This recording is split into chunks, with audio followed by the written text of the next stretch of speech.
Hi, I'm Horeb Shams. I'm studying in A2 at LGS Gulberg. Music has always been a very big part of my life, and as long as I can remember, I've been singing, I've been into music ever since childhood. My biggest inspiration and the biggest reason I came into music was not only because of me, it was because of my family, it was because of my parents.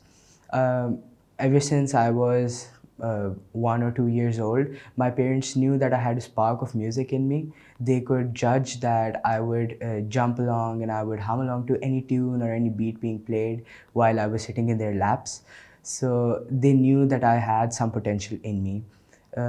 At the age of 4, I had my first performance at Children's Complex, where for the first time I sang in front of an audience of over 500, where I sang Dil Dil Pakistan on 14th August.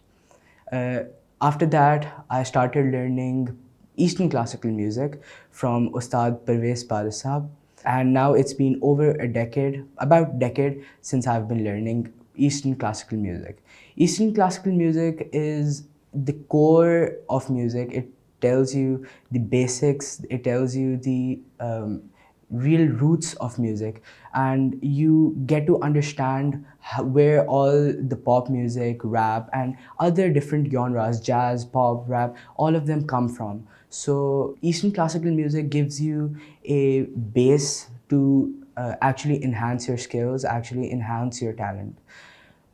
Eastern classical music, this art form is a dying art form, and not a lot of people are doing it now. So it's a very big pleasure for me to actually be singing Eastern classical music, since it gives me the motivation to keep on going on, and it keeps me on my feet every time I feel low. And I'm one of the youngest classical singers, so it also gives me the motivation to keep going on, since it acts like a conservation skill for me. Eastern classical music has given me very different opportunities. I have sang in many different competitions, starting from All Pakistan Music Conference, where I have won multiple times gold, silver, bronze medals, at Lahore Music Conference, at various inter-school competitions, various school competitions, and have achieved many different positions by the grace of God. And music has always given my words the meaning, and they have always given emotions to everything that I've wanted to say. Since I'm learning classical music, it's one of the basic skills that I have to learn is knowing how to play harmonium and knowing how to play the tabla.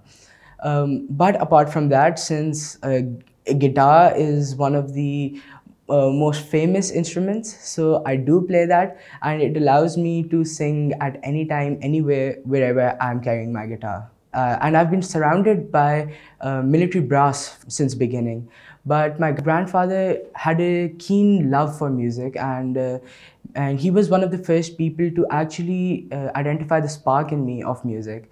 So he acted as a great inspiration for me throughout his life. And now I always look up to those who are in this field, who are trying to conserve this dying art form. And I would like to one day perform like greatest mentors in absentia, Ustad Khan Saab, who not only brought the skill into the subcontinent, but also into the international community. Music has always been a great part of my life, and I do want to make a career in it, although I am studying computer science in my A-levels. But music will always remain a great integral part in my life. And if it does give me a career, I will definitely pursue it. So for those who have various talents, and not only in music but any other art form that they have talents in, that talent should definitely be nurtured. Definitely should be polished, because if your career feeds you, your talents and your skills, they feed your soul. So your skills should definitely be polished, and if your services can be provided to the world, it's a very great opportunity for you. For those who do like music, honestly, classical music is the base, and since it's a dying art form, it always humbles you when you are appreciated by the fact that you are one of the few people who are trying to save this art form, who are trying to save this beautiful form of music.